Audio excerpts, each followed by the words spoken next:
আমরা যুক্ত হচ্ছে অল ইন্ডিয়া সৈনিক সৎসঙ্গের এই শান্তি অধিবেশনে। আমরা এখন ইষ্ট প্রসঙ্গ শুনবো। আজকে ইষ্ট প্রসঙ্গ করবেন প্রিয় পরমের পুত পবিত্র পাঞ্জাধারী ঋত্বিকবৃন্দ, ঋত্বিক মহোদয়, শ্রদ্ধেয় ডক্টর বিজন দেব রায় দাদা কানাডা থেকে। আমি দাদাকে আহ্বান করছি ইষ্ট প্রসঙ্গ করার জন্য। জয় গুরু দাদা, আমাকে শোনা যায়? আগে জয় গুরু দাদা, স্পষ্ট শোনা যাচ্ছে। প্রথমেই আমি পরম প্রেমময় আমাদের সবার জীবনের মালিক পরম পিতার রাতুল চরণে প্রণাম জানাই। তার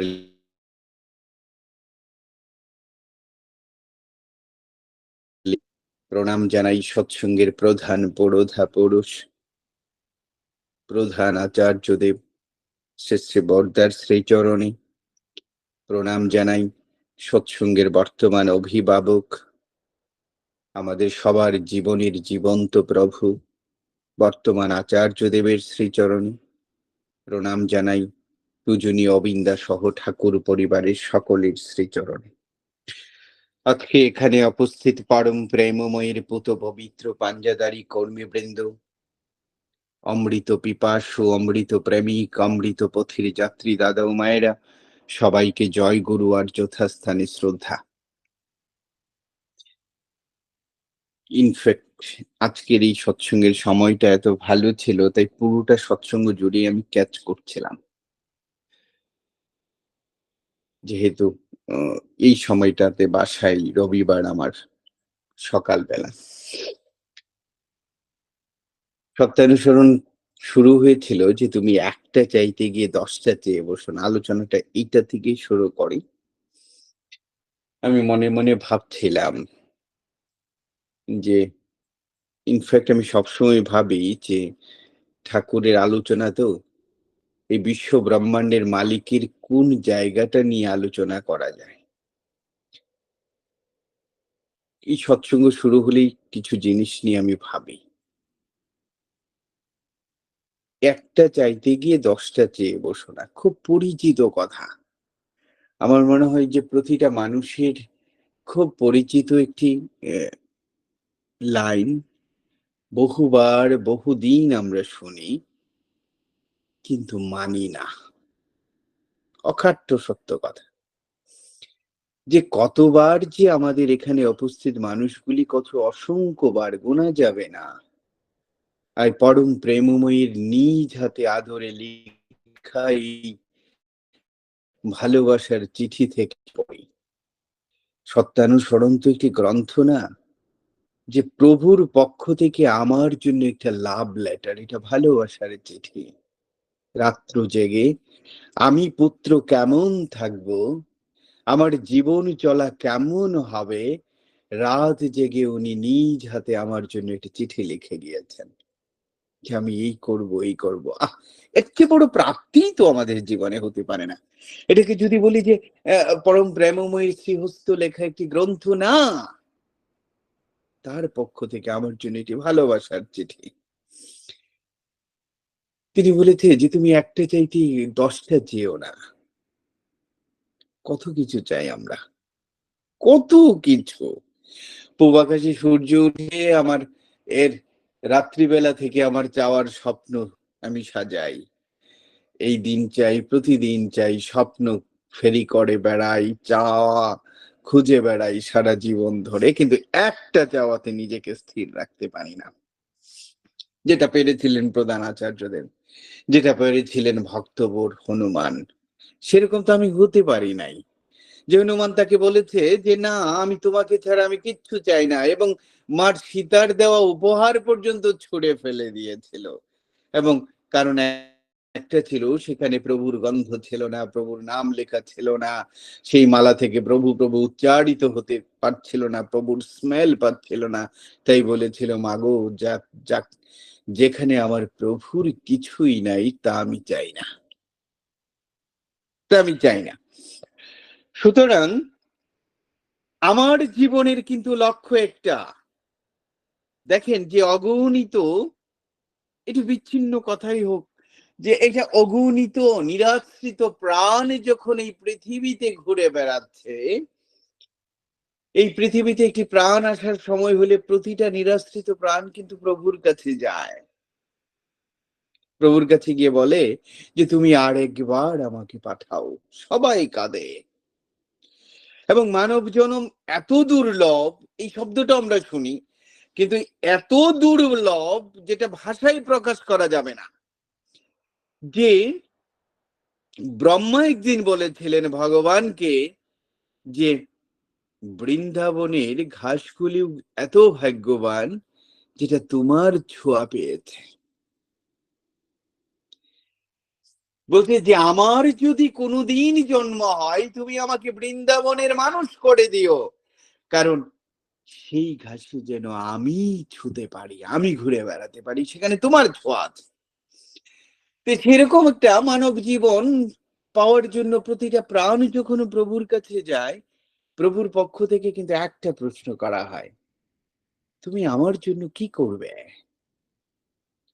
সেদিন কিন্তু ওই প্রাণ প্রভুকে হাত জোড় করে কথা দেয়, তুমি এবার পাঠাও না আমাকে, আমার আমিত্ব তোমাকে দিব, আমার ভালোবাসা আমি তোমাকে দিব, আমার ভালো রূপ, আমার সমস্ত রূপ জুড়ে থাকবে প্রভু তুমি, আর আমার জীবনে প্রতিষ্ঠা করব শুধু তোমাকে।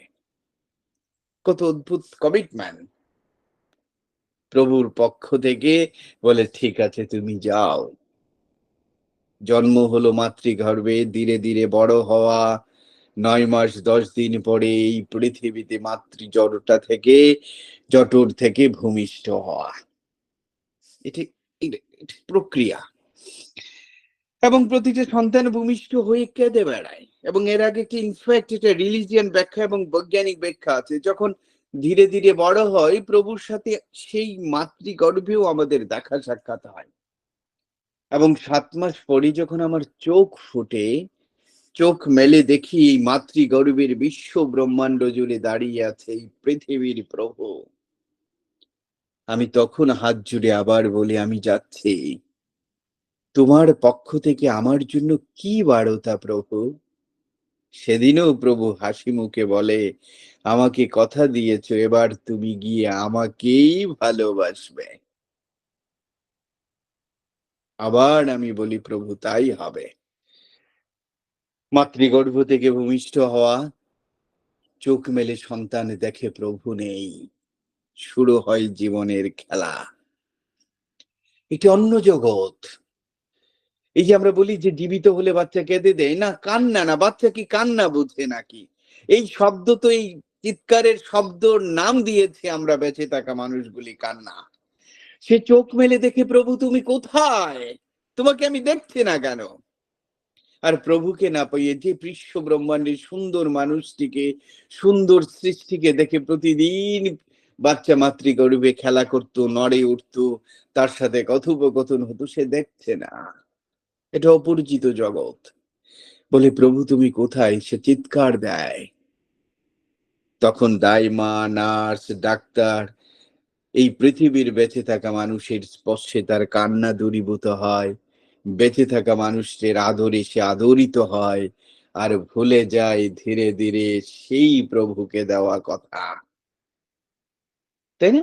আমরা মা চিনি, বাবা চিনি, জগতের মানুষকে আপন ভাবতে চিনি, এই জগতের আদরকে জীবনের চূড়ান্ত আদর ভেবে শুরু করেন।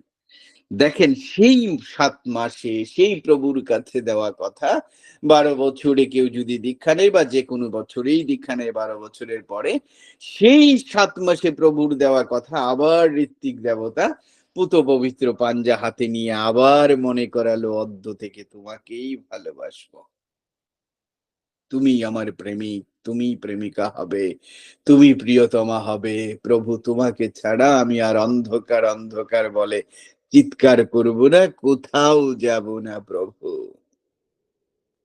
এবার শুধু মুখের কথা না, এবার লিখিতভাবে 2 জায়গায় স্বাক্ষর দিয়ে কথা, যে আমি একটা চাইতে গিয়ে আর অন্য কিছুই চাইবো না, একটারই যেন চূড়ান্ত হয়, এটাই আমার জীবনের গন্তব্য হবে। আমি আত্মপ্রতারক, কথা রাখি নাই। আমি আত্মপ্রবঞ্চক, আমি প্রভুর সাথে দেওয়া কথা ইহ জগতে রাখতে পারি নাই। আমি সব করছি এবং যথেষ্ট ডেডিকেশন নিয়ে আমি করছি। Each and everything I am doing everything to fulfil my demand of my wife, my children, my friend, my society, my country, but only one thing I am missing, যে আমি প্রভুকে দেওয়া কমিটমেন্ট রক্ষা করতে পারি নাই। কত কিছু চেয়ে বেড়াচ্ছে, শুধু প্রভু নামক বিষয়টাকে আমার জীবনের সর্বোচ্চ কিছু করতে পারি নাই, না পারি নাই। মহান নাই, মহাভুল হয়ে যাবে। মৃত্যু তরে করছে তারা, এখনো তুই চেতনা হারা, শেষের সেদিন ভয়ঙ্কর। মাথার উপরে প্রভু নামক ভয়ঙ্কর জিনিস যেমন আমার কাছে আছে, আশীর্বাদও আছে। আমাকে সিদ্ধান্ত নিতে হবে, আমি জীবনের পথে যাব না মরণের পথে যাব। বিধি কিচ্ছু করতে পারে না, বিধি আমাকে কিচ্ছু করতে পারবে না। ঠাকুর হচ্ছে আমন অ্যানেস্থেসিয়া দেওয়া অপারেশন থিয়েটারের বেডে শোয়ানো একটা নিথর রোগী। উনাকে আবার ইনজেকশন না দিলে অপারেশনের পরে সেন্স ফিরবে না। এই ইনজেকশন হচ্ছে নাম, ইনজেকশন হচ্ছে প্রভুর প্রতি ভালোবাসা। প্রভু কিচ্ছু করতে পারবে না। আমি ভালোবাসার বন্ধনে যদি তাকে বাঁধতে না পারি, তাহলে প্রভু নিজে এসে আমাকে বাঁধবে না। খেলা আছে কিন্তু জীবনে, যে ঠাকুর ধরেছে আমি জীবনের নৌকা ঠাকুর বেয়ে নিয়ে যাবে, না, এটা হতে পারে না। ইসলাম ধর্মে একজন ব্যক্তি বলেছিলেন একদিন, তার কোনো ক্ষমতা নাই, প্রচুর ভালোবাসে, কিন্তু প্রভুর কাছে যেতে পারে না, নবী করিম সাল্লাল্লাহু আলাইহি সাল্লামের কাছে যেতে পারে না, মদিনায় যেতে পারে না। কাঁদছে একদিন পুকুর পাড়ে বসে, হাজার মানুষ হজে যাচ্ছে, কিন্তু তিনি যেতে পারে না। ভালোবাসা কাকে বলে দেখেন। হঠাৎ করে একটা মৃদু বাতাস এসে তার চুলগুলি নাড়াচ্ছে, মুখে লাগাচ্ছে। হঠাৎ সে বাতাসকে বলল, হে বাতাস, তুমি যদি মদিনায় যাও, আমার ভালোবাসা আমার প্রিয় নবীর কাছে পৌঁছে দিও।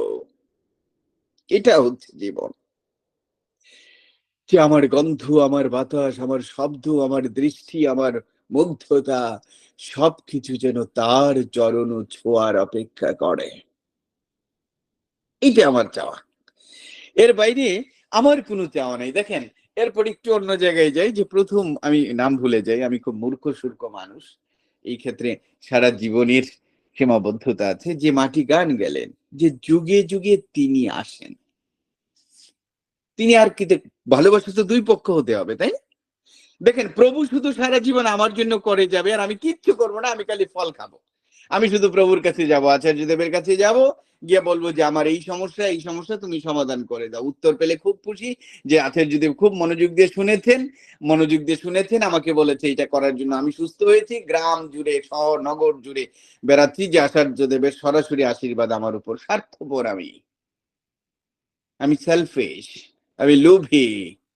কই, আমি গিয়ে বললাম না যে প্রভু, অনেক দিনের অপেক্ষার পর তোমার কাছে এসেছি, এবার গ্রহণ করো আমাকে তোমার, তুমি প্রভু, আমি দাস হিসাবে। তা তো বলি না, বলুন দাও, তুমি দাও, দিয়ে দাও। গানটা ছিল যে যুগে যুগে প্রভু এসেছে, আমাকে ভালোবেসেছে। আমি কি করেছি? কোন গান কেন রচিত হয় নাই যে যুগে যুগে তুমি এসেছো, আমি নিজেকে সঁপে দিয়েছি তোমার চরণে। তার মানে ভালোবাসার যুদ্ধেও প্রভু জয়ী হয়। আমি একটা জীবনে তাকে আমি জয়ী হয়ে প্রমাণ করতে পারি নাই, ইতিহাস করতে পারি নাই যে আমি ভালোবেসে, আমি প্রভুর একটা জায়গায় অন্তত প্রমাণ করতে পেরেছি যে আমি প্রভু ভালোবাসার যুদ্ধে আমি অন্তত প্রমাণ করতে পেরেছি আমি তোমাকে ছাড়া আর কাউকে বেশি ভালোবাসি না। কত জগাই মাদাই গানে ছিল উদ্ধার হলো, আমি উদ্ধার হলাম। আমি জানি না যে এই জীবনের পরে আমি আসলে তার কাছে যখন যাব, জীবন তো এটা না, লাইফ আফটার ডেথ, মৃত্যুর পরে তো একটা জীবন আছে। ডেফিনেটলি আছে মৃত্যুর পরে একটা জীবন। এই জীবনে যখন আমার প্রভু সত্যিই যদি আমার মুখোমুখি দাঁড়িয়ে বলেছে, পুত্র তোমার চোখের জল, তোমার মিনতি আমি রক্ষা করে তোমাকে পাঠিয়েছিলাম, কি করেছিলে তুমি আমার জন্য? জানি না কি উত্তর আমি দিব, কারণ আমি প্রভুকে আমার জীবনে সর্বোচ্চ কিছু বানাতে পারি নাই। তাই মনে রাখতে হবে যে প্রভুর মাথা ফাটিয়ে দিয়েছি আমরা, প্রভুকে ঘর ছাড়া করেছে, প্রভুকে বাড়িতে থাকতে দেই নাই, প্রভুকে বনে পাঠিয়েছে, পরুতে মরুভূমিতে পাঠিয়েছে, রাতের অন্ধকারে মদিনাত মক্কা থেকে মদিনায় হিজরত করিয়েছি, প্রভুকে আমরা পূজারী ব্রাহ্মণ বাড়িয়েছি, প্রভুকে জন্মভূমিতে থাকতে দেই নাই, প্রভুকে খালে পায়ে নগরে নগরে ঘুরিয়েছি, তারপরেও বলেছি তাই বলে কি প্রেম দিব না? চিন্তা করেন যে কত মহান, কত উদার, কত প্রেম তার, আমাকে শুধু ভালোবাসে বলে, শুধু আমাকে ভালোবাসে বলে। কিন্তু বিনিময়ে আমি কি দিলাম বলেন তো? রোগ জড়া, আমার দাবি, আমার পাওয়া, আমার স্বার্থপরতা, গিয়ে তার কাছে বলি যে প্রভু এটা দিয়ে দাও, প্রভু এটা করে দাও। কি করবেন উনি? আমার মতো সন্তান, আমি তার অংশ। তাই প্রভু বলেছে পুণ্যপতিতে, আমি একা ছিলাম, আমার মনে হলো বহু হতে, তাই বহু হলাম, তুই তো আমারই অংশ। তাই উনি আমাকে বাদ দিবে কিভাবে? সারা জীবনে দিয়েই গেলেন, আর আমি নিয়ে যাচ্ছি আনন্দে, এবং মঞ্চ পাঠাচ্ছি যে আমি এটা পেয়েছি প্রভুর কাছ থেকে, কিন্তু কখনোই মঞ্চ পাঠাচ্ছি না যে আমি এটা প্রভুকে দিয়ে আসছি। আর এটা গান হচ্ছে যে তুমি বিশ্বভুবন করেছো সৃজন, রেখেছো বর্ধনায়। দেখেন প্রতিটা গান আমার আমার বিপক্ষে না, যে উনি এই বিশ্বভুবন করেছে সৃজন, আমাকে বর্ধনায় রেখেছে, আমি প্রভুকে রাখলাম কি? একটি গান পৃথিবীতে রচিত হয় নাই যে প্রভু আমি তোমাকে সুখী করতে চেয়েছি। একটি লেখকের কালিতে একটি উচ্চারণ লিখনি হয় নাই যে এই সুন্দর পৃথিবী, একটু অন্যভাবে ভাবি নাই, আমার বাচ্চা 7 বছরের মেয়েটার মতো ভাবি যে সামার যখন আসে অনেক সুন্দর জিনিস দেখে ও বলে বাবা আজকের ওয়েদারটা খুব ভালো, this is today is fine weather. দেখেন এই পৃথিবী কত সুন্দর, তাহলে এই পৃথিবীর মালিক কত সুন্দর বলেন তো? যে পৃথিবী যদি আমার কাছে এত সুন্দর মনে হয়, যিনি আমার জন্য সব তৈরি করে রেখেছেন তিনি কত সুন্দর, তাহলে তাকে আমি খুঁজবো না? তাকে আমি জীবনের সব বানাবো না? তাই ঠাকুর দেখেন, ঠাকুর বলেছে ভালোবাসার এক নাম হচ্ছে বিধি। তাই বিধিকে আপনি বিধানের মাধ্যমে তাকে জাগিয়ে তুলতে হবে, যে শুধুমাত্র ঠাকুর দয়াময়, ঠাকুর প্রেমময়, ঠাকুর পেয়েছি উদ্ধার হব, এই কথা দিয়ে জীবন চলবে? আসলে শেষ বিচারের দিন আমি জানি না, সত্যি যেদিন ডে অফ জাজমেন্ট আসবে, ঠাকুর জমার মুখোমুখি প্রশ্ন যদি আমাকে করেই ফেলে, আমি জানি না আমি বাঁচবো কিনা, কারণ পুণ্যপতির প্রথম কথা আমি তাই শুদ্ধ আত্মা। সব কথা আমার অনুকূলের কথাগুলি বাদ দেন, এবার প্রতিকূলের কথার দিকে আমরা যাই। পুণ্যপথী 3টা গ্রন্থ আমাকে জীবনের প্রথম জীবন্ত গ্রন্থ হিসেবে মেনে নিতে হবে, সত্যানুসরণ, সুরত সাথী আর পুণ্যপথী। পুণ্যপতির প্রথম কথা আমি চাই শুদ্ধ আত্মা। আমার আত্মা শুদ্ধ হয়েছে কিনা এই প্রশ্ন নিজেকে করতে হবে। আমি শুদ্ধ বুদ্ধ হতে পেরেছে কিনা, আমি জ্ঞানী কিনা।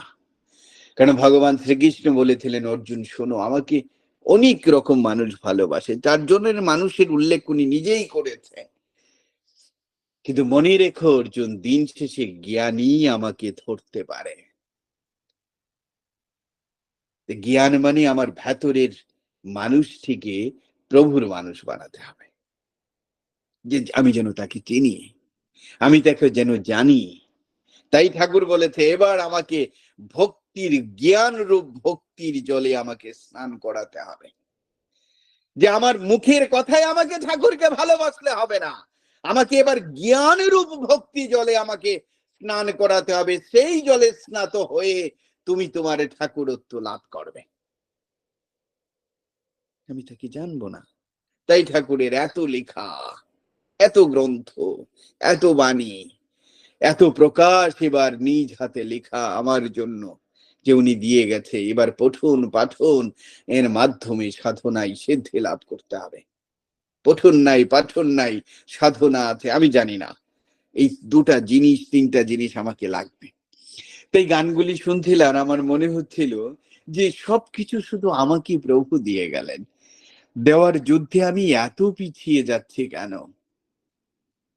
দেখেন, ঠাকুর একটি জায়গায় বলেছে যে দেখ, যদি অহংকার করতে হয় তবে বলবি আমি পরম পিতার সন্তান।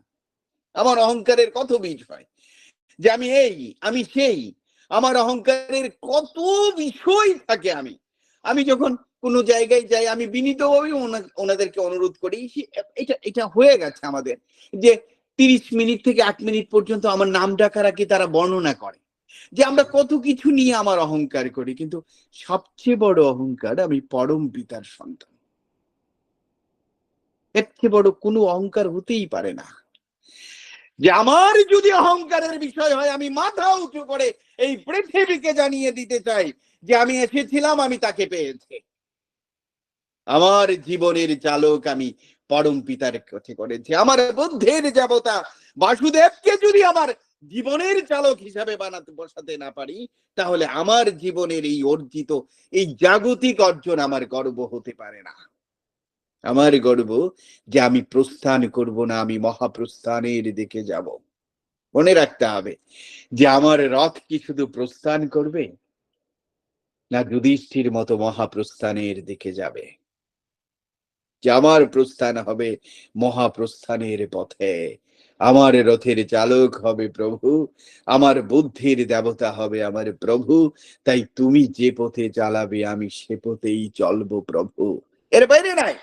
তাই ঠাকুর বলেছে তোর যদি অহংকারেই করতে হয়, তাহলে অহংকারের বিষয় হবে যে আমি পরম পিতার সন্তান। এর বাইরে আর কিসের অহংকার? সবকিছু। তাই ভগবান যিশু বলেছে তুমি অহংকার করো পুত্র, মাঝে মাঝে তুমি শ্মশান বা গুরুস্থানে যেও। কত সুন্দর, কত ডিগ্রি, কত সম্পদ ছাই হয়ে পড়ে আছে, কত সুন্দর, কত অহংকার, কত মাধুর্যপূর্ণ মানুষ মাটি হয়ে গেছে। অসাধারণ কথা না? যে মানুষটির সুরে এই পৃথিবী কাঁপেছে, যে মানুষটির গলা নিয়ে এখন গবেষণাগারে গবেষণা করার জন্য মানুষগুলি আগ্রহ করেছে, সেই গায়িকা হাসপাতালের বিছানায় শুয়ে বলেছে যে আমার দামি গাড়িটি গ্যারেজে, এখন আমি মানুষের কাছে বর ধরে হাঁটি, আমার কত টাকা ব্যাংকে, কিন্তু আমি হাসপাতালের বিছানায় শুয়ে আছি। তাই না? সুতরাং আমার অহংকারে যদি প্রভু হয়, তাহলে বন্ধুর মতো, ছায়ার মতো সারা জীবন আমার এই বন্ধুটি দীনবন্ধু থেকে যাবে। তাই আমাকে কাকে ভালোবাসতে হবে, যে বিষয়টাকে নিয়ে একটু শেষ আলোচনাটা করি।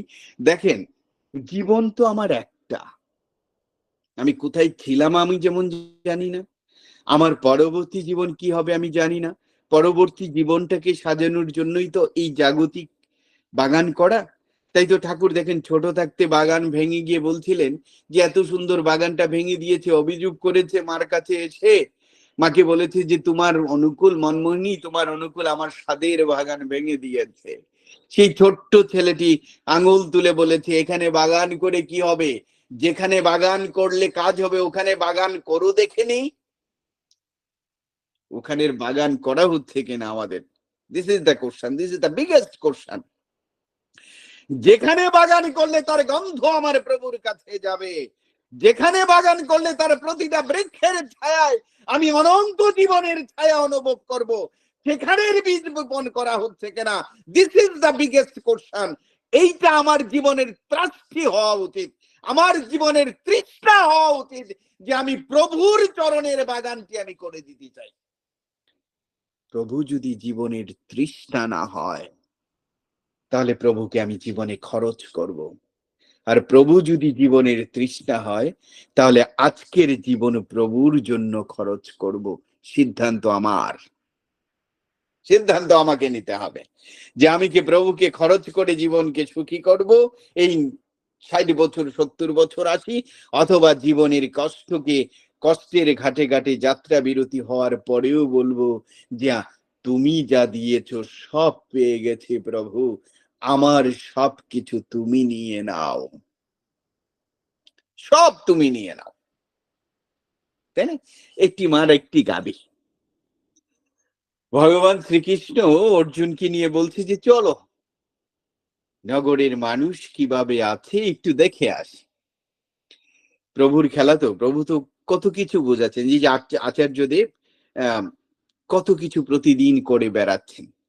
আপনি দেখেন তো, সকালবেলা প্রার্থনার পরে আচার্যদেব কিছুটা সময় রুমে যান, তারপরে এসে বসেন 10টা 11টা, কখনো 11:30 বেজে যায়, জাস্ট একটি বিছানায় মাদুরের ভেতরে বসে কত হাসি মুখে প্রতিটা মানুষ বলবে যে আচার্যদেব তার দিকে তাকিয়ে আছে, হাসি মুখে উত্তর দিয়ে। কত ধৈর্য! আমি কতক্ষণ পারবো এত মানুষ?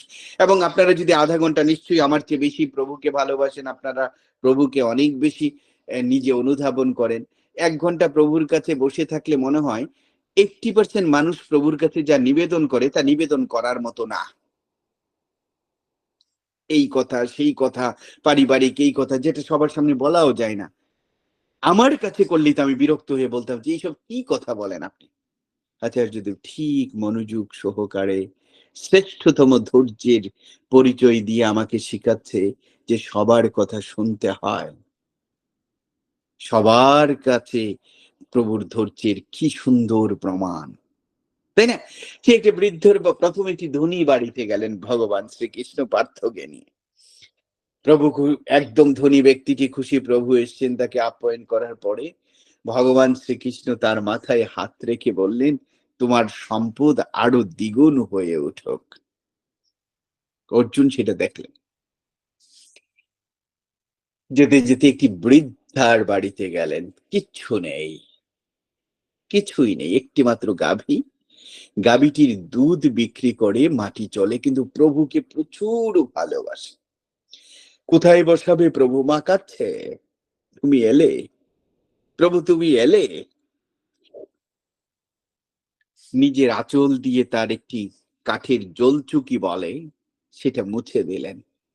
চোখের জল দিয়ে প্রভুর চরণটা ধুয়ে নিজের চুল দিয়ে মুছিয়ে দিলেন, দিয়ে নিজের গাভী থেকে একটু দুধ দোহন করে এনে প্রভুকে দিলেন। প্রভু খুব তৃপ্তি ভরে খেলেন, বলেন প্রভু আমার তো আর কিচ্ছু নেই, এই একটি মাত্র গাভী, তারই দুধ তোমাকে দিলাম, তুমি গ্রহণ করো। প্রভু খুব আনন্দে খেলেন। কে বললেন আমি তোমার সেবা, তোমার অতিথি পরায়ণতায় আমি এত তৃপ্ত। মাথায় হাত রেখে বললেন তোমার গাভীটি মারা যাক। পার্থ তো জানেন, পার্থ প্রভুকে প্রশ্নবিদ্ধ করতেন। বললেন যে প্রভু তুমি কি করলে? বললে মাধব, এ কি লীলা তোমার? যে লোকটি ধনী, যে তোমাকে ধনের মধ্যে থেকে তোমাকে ডাকে না, তোমার পুজোও করে না, তাকে বললে তার সম্পদ দ্বিগুণ হয়ে যাক। আর যে মাটি সারাদিন তোমাকে নিয়ে থাকে, তার জীবন এবং জীবিকার মাধ্যম গাভীটি, তাকে মেরে দিলে। প্রভু কিছু কথা বলে না, বলে তুমি বলো তুমি কেন এরকম করলে, তোমার বিচারে এরকম পক্ষপাত দুষ্ট হবে কেন? তখন ভগবান বলছিল আমি যা দেখি তা তুমি তা দেখো না, আমি তা বুঝি তুমি তা বুঝো না পার্থ। বলে ওর জীবনের 12 আনা আমি, 4 আনা ওর গাভীটিকে নিয়ে সে ব্যস্ত থাকে, দিলাম মেরে। এখন সে জীবনের 16 আনা সে আমাতে বিলীন হয়ে যাবে। আহ! আর আমি যদি কষ্ট হয়, আমার জীবনে যদি কষ্টে পড়ে, তখন যদি আরেকটা কষ্টে আসে, আমি বলি আমি সারাক্ষণ প্রভু তুমি তুমি করি, আর সব কষ্ট তুমি শুধু আমাকে দাও। আমি অভিযোগের তীর ছড়ে বেড়াই, প্রতিদিন বলি যে প্রভু এটা শুধু আমার জন্যই তুমি করলে, আমাকেই তুমি এটা দিলে। কত মানুষ সারাদিন তোমার কথা বলে না, তারা কত ভালো আছে। মনে রাখতে হবে, প্রভু যা দেখে আমি তা দেখি না, প্রভু যা বোঝে আমি তা বুঝি না।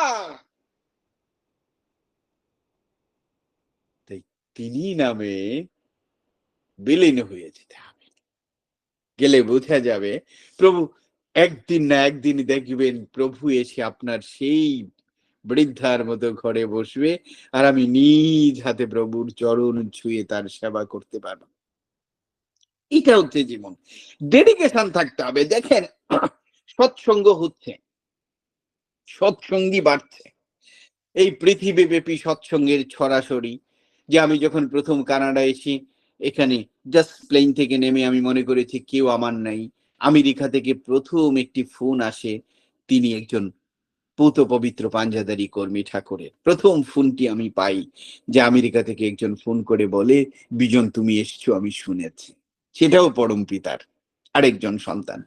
ধীরে ধীরে এখানে এত মানুষ। কালকে একটি সৎসঙ্গ গিয়েছিলাম, আমার বাসা থেকে প্রায় 100 কিলোমিটারের দূরে। আমাদের সৎসঙ্গগুলি যেহেতু গিয়েছি, কি এখানেও আমাদের মানুষ আছে, আমাদের সবকিছু। দেখেন, ঠাকুর আমার জন্য সব করছে, কিন্তু আমাকে প্রভুর জন্য অপেক্ষা করতে হবে সারাদিন। প্রভু তুমি আসবে কবে? লাস্ট যেটা বলে, শেষ করে আমি একটু বাইরেও যাব।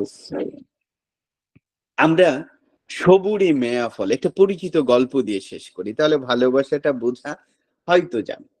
আসলে সবুরে মেয়া ফলে এই বিষয়টা তো আমি জানি, কিন্তু কাহিনীটা কি দেখেন, অন্তর্নিহিত কাহিনীটা কি? সবুরি দেখতে কিন্তু খুব কুৎসিত একটা মেয়ে, এতটা কুৎসিত,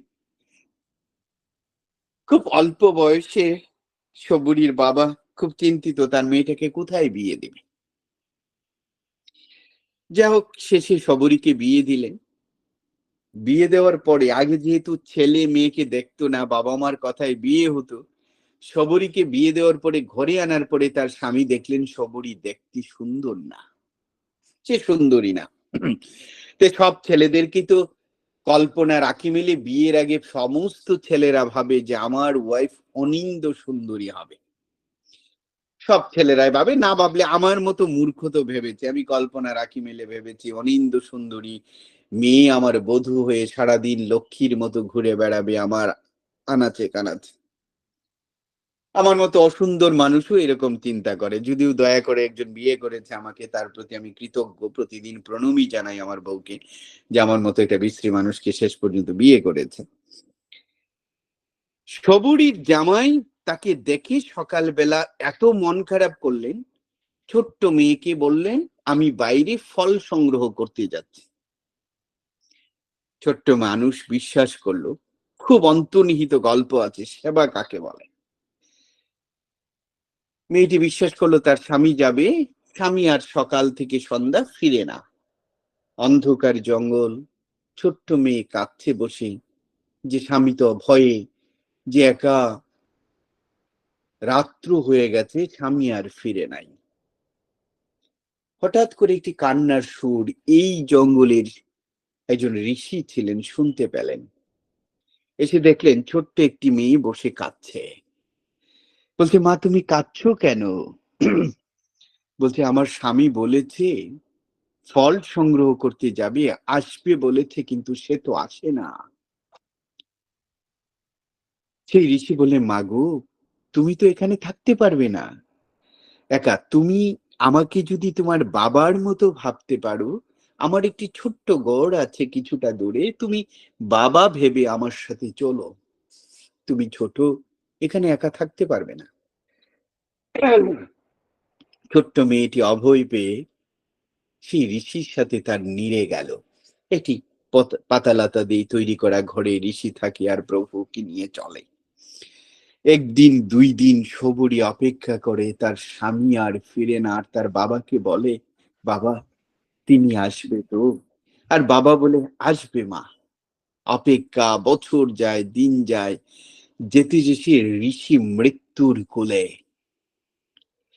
মৃত্যু শয্যায় শুয়ে আছে, আর সবরি কাছে, বাবা তিনি বলেছিলেন আসবে, তিনি আসলো না। তুমি যদি চলে যাও,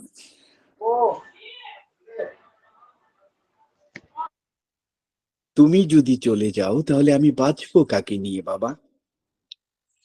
কাপা কাপা হাতে সবরির মাথায় হাত রেখে ঋষি মুনি বললেন, মা তুমি একা না, আমি তোকে কথা দিয়ে যাচ্ছি, প্রভু রামচন্দ্র আসবে তোকে দেখার জন্য।